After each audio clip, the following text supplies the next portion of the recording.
Hi hello welcome to Jason media.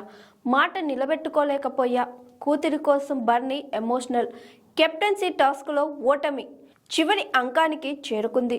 మరో 3 వారాల్లో ఈ షో ముగియనుంది. ప్రస్తుతం హౌస్లో బర్నీ మినహా అందరూ ఒక్కసారైనా కెప్టెన్ అయిన వాళ్లే. దీంతో చివరి అవకాశాన్ని ఉపయోగించుకొని కెప్టెన్ అవ్వాలని బర్నీ ఈసారి గట్టిగానే ట్రై చేశాడు. గత వారం ఫ్యామిలీ వీక్లో వచ్చిన తన చిన్న కూతురు సైతం నానా ఎలాగైనా కెప్టెన్ కావాలని అడిగింది. దీంతో ట్రై చేస్తానంటూ మాటిచ్చాడు భరణి. కానీ ఇప్పుడు అతడి కెప్టెన్సీ కళ సైతం చెదిరిపోయింది. కెప్టెన్సీ కంటెండర్షిప్ కోసం మాజీ కెప్టెన్స్ హౌస్లోకి ఎంట్రీ ఇచ్చారు. ముందుగా ప్రియాంక జైన్ హౌస్లోకి రాగా ఆమె ఎవరితో టాస్క్ ఆడాలనేది నిర్ణయించుకోవాలని సూచించాడు బిగ్ బాస్.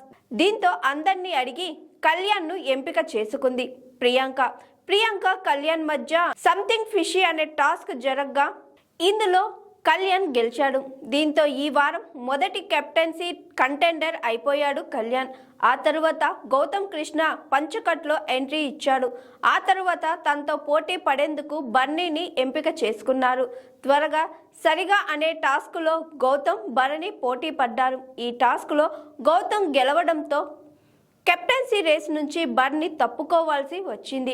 ఓడిపోయిన తరువాత బర్నీ ఎమోషనల్ అయ్యాడు. కూతురు చెప్పిన మాటలను గుర్తు చేసుకుంటూ బాధపడ్డాడు. బర్నీ ఎలాగైనా కెప్టెన్ అవ్వండి డాడీ అనింది మైండ్లో ఉంది, కానీ మొన్న మిస్ అయినప్పుడే చివరి వరకు వచ్చి పోయేదే అని బాధపడ్డా. ఇది రాసి లేదు, సారీ హనీ పాప అని సారీ అమ్మ అంటూ బర్నీ ఎమోషనల్ అయ్యాడు.